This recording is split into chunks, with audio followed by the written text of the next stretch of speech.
Yes, sir. Mr. Diddat, you've been telling us... Sorry, yes.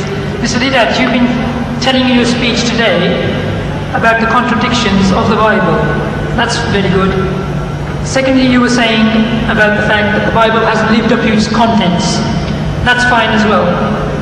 That's one side of the story, but can you scientifically show some facts from the Quran to show that the Quran is a revelation from God, revelation from God, please? That would be ideal for the Muslims and the non-Muslim brothers. Yes. You see, there are so many things in the Quran which lends itself to scientific discoveries and proving of creation. For example,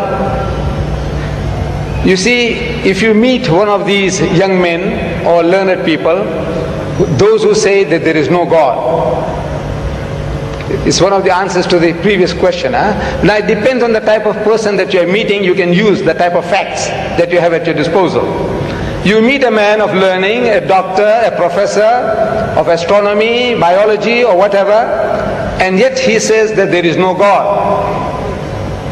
And when you ask him, according to his learning, the origin of this universe, how did this universe come into being? And that person will postulate, he's going to start explaining to you that you see, millions and millions of years ago, billions of years ago, this universe was one piece. And there was a Big Bang. And out of that Big Bang, that explosion, this universe came into being and things started moving in space, and they have been ever since moving at a regular pace. So that type of a person, we might ask, he says, now, where did you get this idea from? When did you learn this about the Big Bang? So no, yesterday. Because 50 years is yesterday in the history of man. 50 years is only like yesterday. So he discovered that there was a Big Bang according to our astronomers, according to our physicists, and out of that this universe came into being. So he said, you see, an illiterate man in the desert 1,400 years ago, he couldn't have known that, could he? So he says, no, never.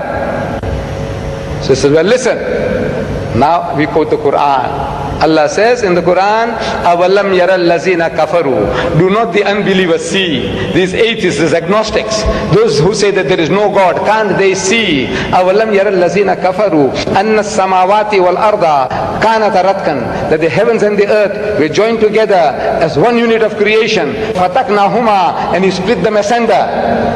And the biologist, you ask him, where does life originate? He says, in the sea, in the water, in the mire. Where did you get that from?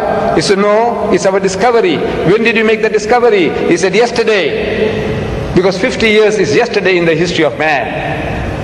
So an illiterate man in the desert, he couldn't have known this. He said, never. Well, listen.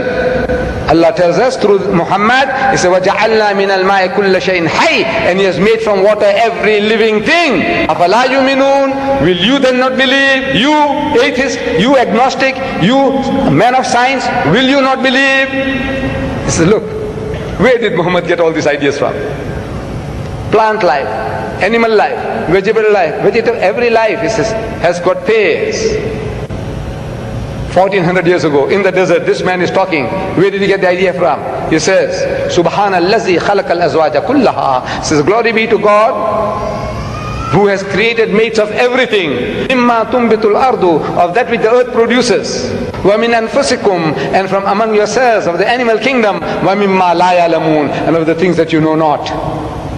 Male, female, positive, negative. He says, created mates of everything, of the things that you know and of the things that you don't know. So these are for people with eyes, with sense. They can see that this is not the work of Muhammad. An illiterate man in the desert could never have been able to utter these things. It is from the source of creation who has been giving it to him, that this is the book of God.